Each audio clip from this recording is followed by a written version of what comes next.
Hello everyone, welcome to this video. In this video I'd like to talk to you about how to maximally benefit from reading a book. Don't be mistaken, this is not easy. First of all, you need to be able to select a good book. Secondly, you need to be able to read a book well. So reading a book can be fun because it can help one escape from reality, it can help you free your mind, get ideas, make you daydream.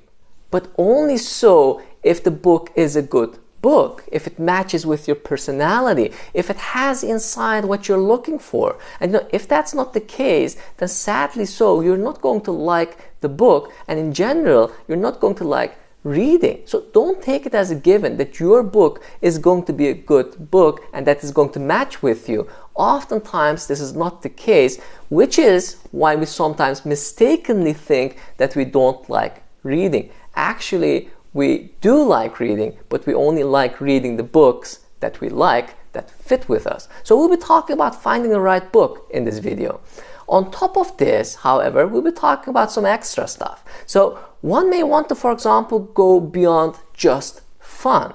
Having fun while reading is very important, but for example, you may want to also remember the book that you've read, to use it in personal life or to use it in business life. If you don't remember the book after you've read it, you would be reading just for the single joy of reading a book, which is important, but there's much more to it. And so why not remember what you've read? If possible, one may also want to learn the things that are in the book. And then again, after having learned it, apply it to your personal life and to your business life. Be it lessons from a fictional book, life lessons, be it managerial implications from a business book. And for both of these points, one needs to figure out how to read a book well. So a good book is important, but also how do we read a book?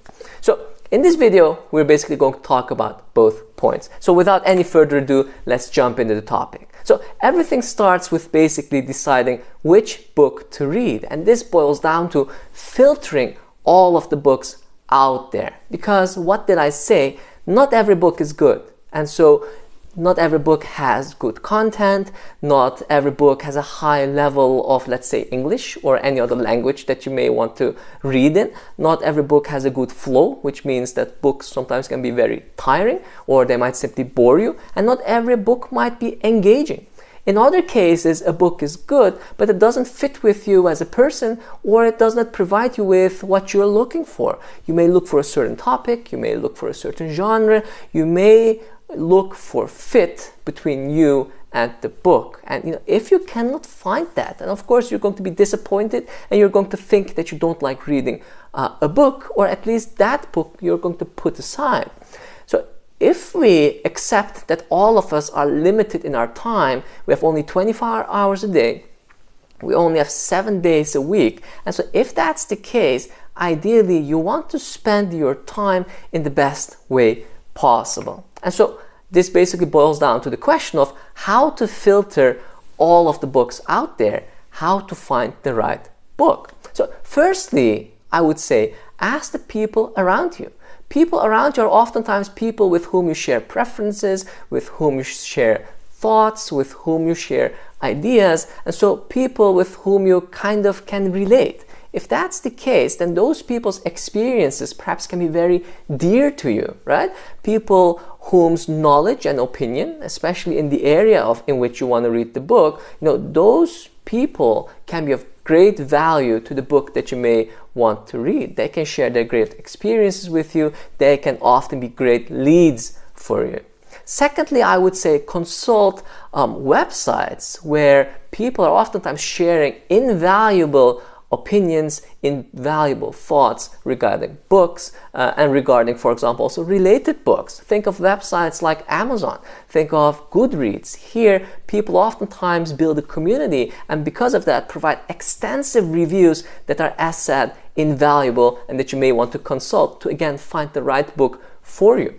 If you're looking for a very specific type of book, for example, for your personal development, so a self-development book about how to present, how to teach, how to learn, you may want to ask experts in your network about this. Check your LinkedIn, check again people around you, friends, colleagues, or simply try to email people whom you think that might actually be very knowledgeable. Because people that are having a certain expertise oftentimes either write books in that area or read books in that area, so they might actually be the best people to consult.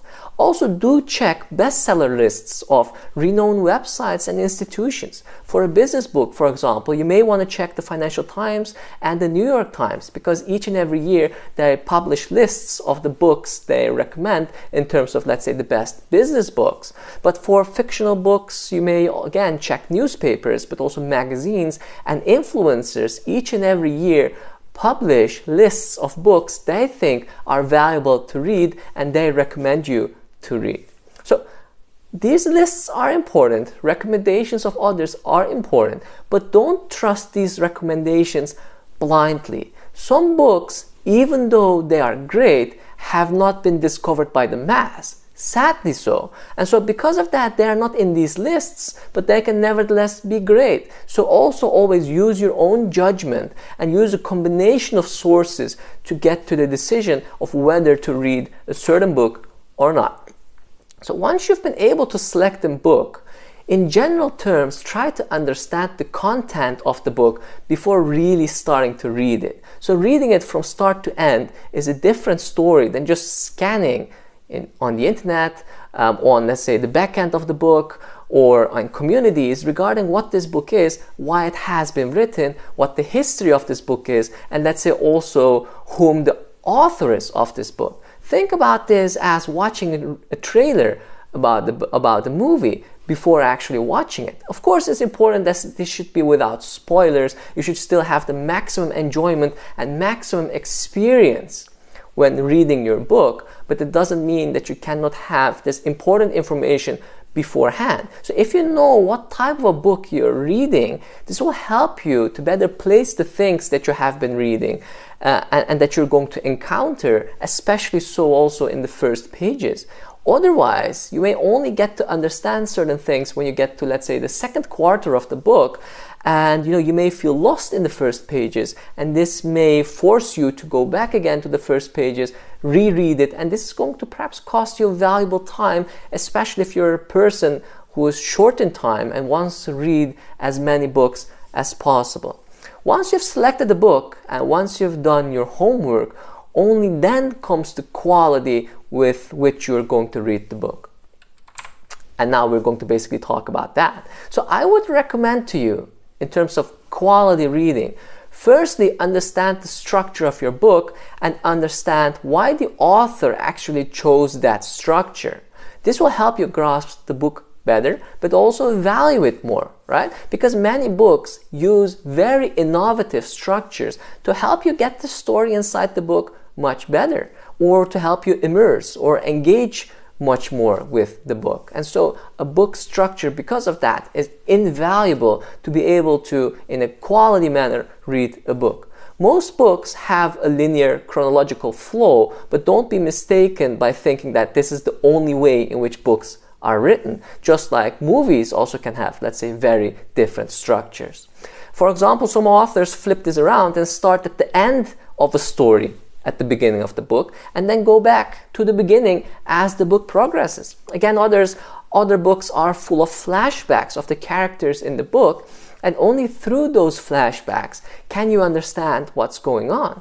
Some books have multiple stories inside them, sometimes back to back, where, let's say, each chapter is a different story that are one way or another still related to each other. Sometimes you can have stories inside stories, where a major storyline, for example, is interrupted all the time by, let's say, past events that can help you understand the major storyline better, or let's say the main storyline can be interrupted by future events that show you how the major storyline is going to affect the future.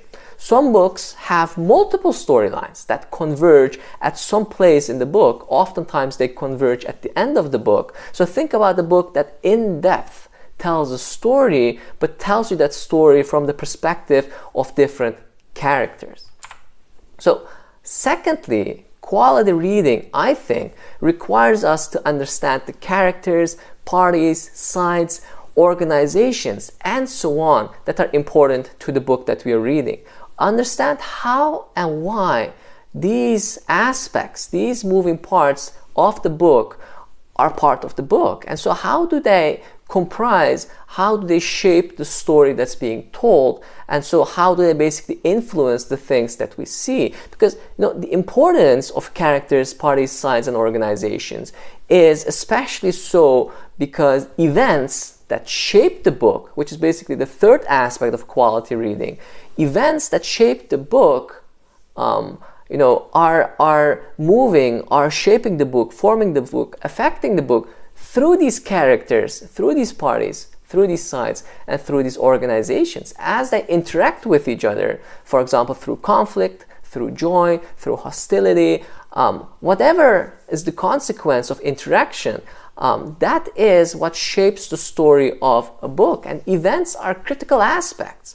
Events in books where characters interact with each other, where parties clash with each other, where organizations, let's say, attack each other, depending, of course, on what type of a book you're reading. These events are critical aspects of books. They are fault lines, they are breaking points. They are points in which storylines can change, because here the book can move, for example, into a different direction unexpectedly, or again can unexpectedly continue along the same storyline. It's up to the author what is being done at that certain point where there's this interaction or a clash, but these are the major points of a book. And so if you understand the characters, parties, sides, and organizations in a book, and if you can understand these points of interaction, which we can call the events in the book, well, then you have a better understanding of why the story moves the way that it moves.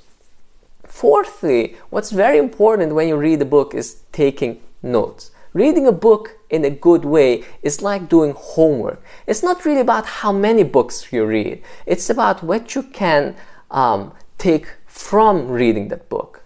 Be it joy, be it memories, being learning from it, being developing yourself as a person. It depends on your goals when reading the book. But reading as many books as possible without actually being able to benefit from reading those books, to me, is not that important. So why would you? Why would you just put a number on how many books you've read or how many minutes you have? It's about the quality of reading books. And so for this, you need to take notes if you want the book to be perfectly clear, and of course also if you want it to stick around later, you have to take good notes. There's certainly no substitute to this, sadly. These notes are going to help you reconstruct the book's structure later on in terms of characters, in terms of parties, in terms of sides, organizations, key events, key interactions. If you look back at your notes, once you finish the book, let's say you're going to look back at it 2 years from now, you're going to be able to reconstruct the whole book just through those notes. This is going to help you save time, but it's also going to help you benefit again from what was in the book. So don't forget, good note-taking is crucial. So my humble advice is, if you want to appreciate a book, try to write the book. What do I mean by that? So it is not easy to write a book. It's not easy to come with a good book and provide that to the audience. Think about it. A good book needs to be engaging. It needs to have a good flow. It needs to be meaningful. It needs to be unpredictable. While doing that, ideally so, you want to also appeal to a broad audience. And then also, people have to appreciate your book enough to recommend it to others, to pay for this book, and for you to perhaps generate an income out of this. Books are so difficult to write, but also sometimes difficult to appreciate and to comprehend because they are complex things in their structure, characters, interactions, events, and so on. You need to preserve oversight when reading the book, but also, of course, when writing the book. And you need to provide clarity for yourself as a reader, but also for the reader if you are the author. So there needs to be a red line throughout the book, but this red line should not make the book boring. It should not make the book too foreseeable, and so on. So therefore, please do read books. Do try to write the book, and in doing so, do appreciate how difficult it is to come up with a good book that, as said, is engaging, has a good flow, is meaningful, is unpredictable, and appeals to the audience in such a way that people recommend it and that people want to actually pay money for it. So do spread the word after you've read a good book. Try to share a book with others if possible when you're done, and if you are, let's say, not short in money to the extent that perhaps you may want to buy it later, or perhaps after sharing that book with somebody else you may want to buy a new book. If you're short in money, you can also try to sell that book and then buy a different book with your money. But important to hear is share your books because you've read it, and if you take good notes, you don't have to reread that book for the sake of getting the benefit out of it, because your notes are going to provide you with that. And don't forget, if you share a book, you'll make somebody else happy, and because through my advice you've been able to read the book in a good way, but you've also been able to read a good book, this other person is going to be able to benefit from this. And what is nicer in this finite world than making people happy? I hope you enjoyed this video. If so, please don't forget to hit the like and the subscribe buttons. I wish you all the best in the world and hope to see you again anytime soon. Take care.